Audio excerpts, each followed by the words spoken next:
Hey there, I'm Caden Rains and welcome to my basement. Today we're looking at a vaguely sci-fi villain, and I'll get into my reasoning for that in a minute, but today's villain is the Shredder from the original TMNT cartoon. I know he's not the original Shredder. Don't at me, bro. Or do, I don't care. But I kind of see him as a sci-fi villain because his best friend slash co-worker is a alien in a robot suit, and his henchmen are mutated animals, and his nemesis are a bunch of mutated animals. So even though he doesn't do anything particularly sci-fi, he does use a lot of tools that are not traditionally ninjutsu. And he doesn't really do a lot of mystical stuff in the original cartoon. I know he did some, and I know he does more later in the later shows and comics and whatnot. But I associate him more with the sci-fi stuff because he uses those things as tools. So let's pop him out, see what he's got going on, and then find a place for him on the shelf. All right, so here is Shredder from the original cartoon, along with most of his accessories. So taking a look at him just out of the box, generally I think he looks like a pretty good figure. Now, some might say that his paint job seems kind of rough, and I can see that. I think that's just a side effect of trying to mimic that old art style. And it's not like it's bad or anything, but if I'm looking at like his stomach here, it just, something seems off about it a little bit. Not enough that makes me regret buying it or anything, because some of it, like around the claws here, the spikes, whatever, is just meant to emulate the outline effect. But on the whole, I think he looks fine. He matches the cartoony aesthetic of the original series, our original cartoon series, pretty well. He's got a pretty good range of movability, even with these like shoulder pauldrons here. His arm can still go fair directions, and he's got an extra joint below the shoulder to kind of make up for some of what the shoulder can't do because of those pauldrons. And then double joint, or whatever you call this type of joint here, for his elbows, which helps a little bit more. And yeah, so, and then he's got the waist and upper torso. I mean, that doesn't do much, but he can flex that way. Looking at his legs, kind of what you'd expect in general, still double joint for the knees. So you can pose him. Because of his skirt, or whatever you call this thing, it does prevent some of his maneuverability. But he is posable, and he can get, you can make him look the way you want, basically. As far as appearances go, the only general negative thing I'd probably have is his cape. I mean, it's fine, but where it's bunched up here really shows. I guess you can move that around a little bit, but I just feel like it's not as good as it could be. We haven't talked about a lot of capes in the figures I've shown, just one or two Skeletors, I think. But I'm like, I have a hard time putting into words how I feel about them, because I really feel like most of the time the action figures don't do them justice. They're either too stiff because they're made of plastic, or they're not set up in a way that's, I don't know, intimidating or impressive enough. For Shredder here, I think it's the part around his neckline that's not doing it for me. It's just something's a little off, and I'm not sure what they could have done better. In the show, and even on the box, it's a much smaller amount of his upper body, his neck area, that the cape covers. So I guess they would just need to reduce the amount of cloth there, but I know that they did that so that it's stable and not going to fall off. And in that case, you know, not the correction, but the way to make it more accurate would be to not have it be cloth. But then, you know, it's going to be stiff and so on and so forth. So I think the best option would have been to get a wired cape, make a wired cape. I know that's more expensive and requires like extra work to be done on the cape, but then maybe they could have reduced this area because they've had the wires built into it. But I don't know. I don't manufacture these things. I don't know what goes into that. But that's my suggestion, I guess. If any time travelers are like, you know, I do wish that they did a better cape for the NECA Ultimate Shredder, and you want to take that idea back in time, go for it. But beyond that, let's look at some of his other stuff. Like with Xanatos in the last video, we got another floppy disk, which was the 80s and 90s after all. We've got money, because even though it was world domination, you got to have money. Plus, they're Shredder bucks. Very impressive.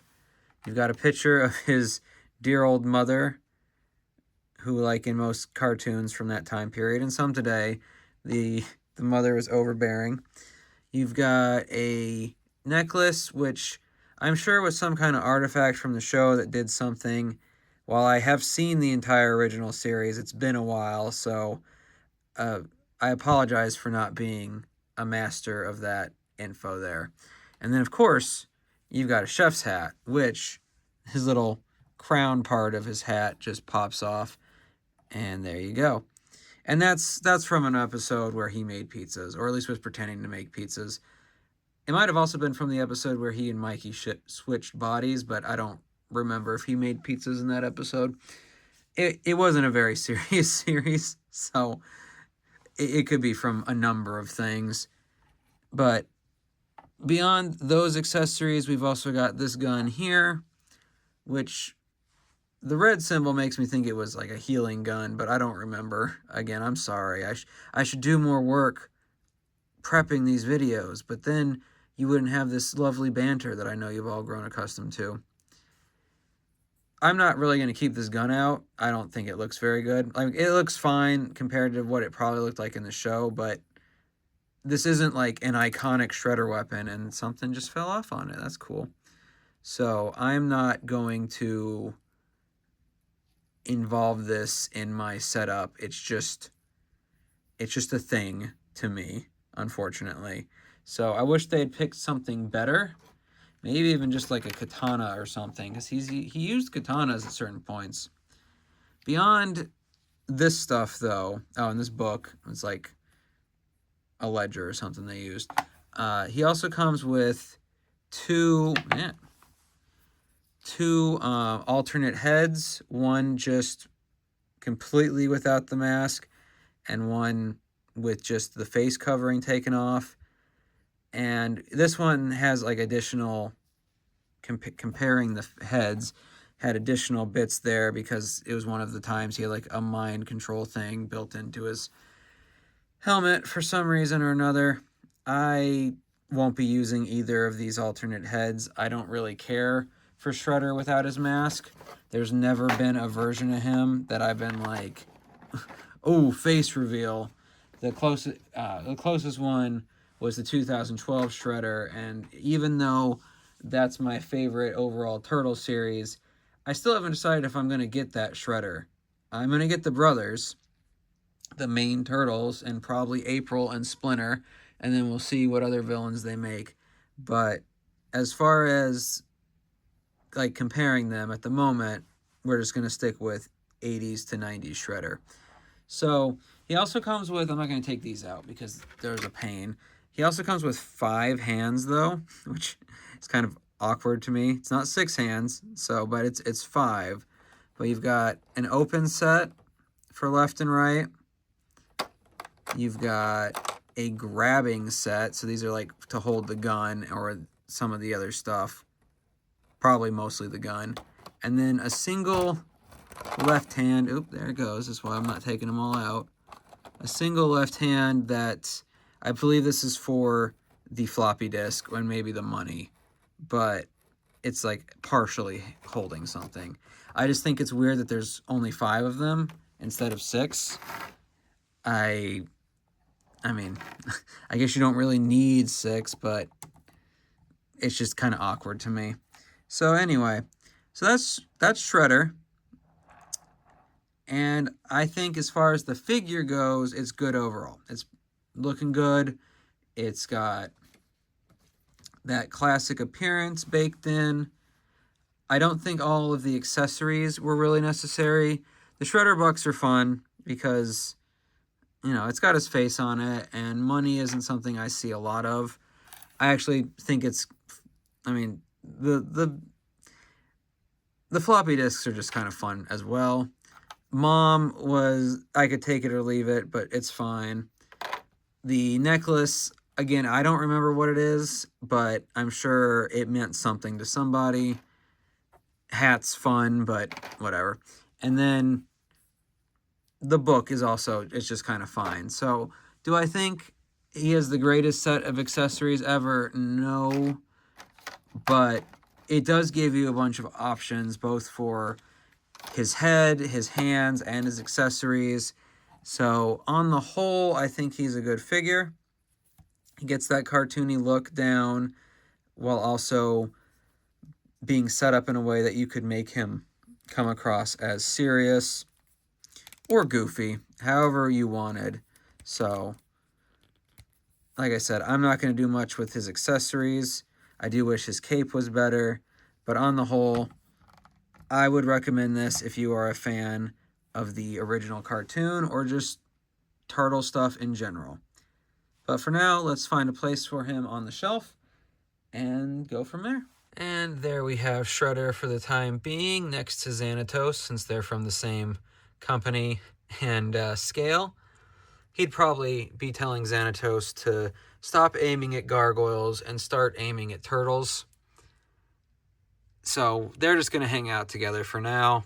They're kind of a 90s duo in my mind, even though, yes, I know that they're not both from the 90s technically. Anyway, so there is a little bit more of the villain corner filled out. We've only got a few more before we move on from this side for the time being. As I've said before, I do plan to get some decoration and more bases, some more stands for this section. I used most of the ones I really like on the Skeletor section, so I need to get some more eventually. But as far as villains go, and villains who at least are tangentially connected to sci-fi, robots, lasers, whatever, I still think Shredder fits.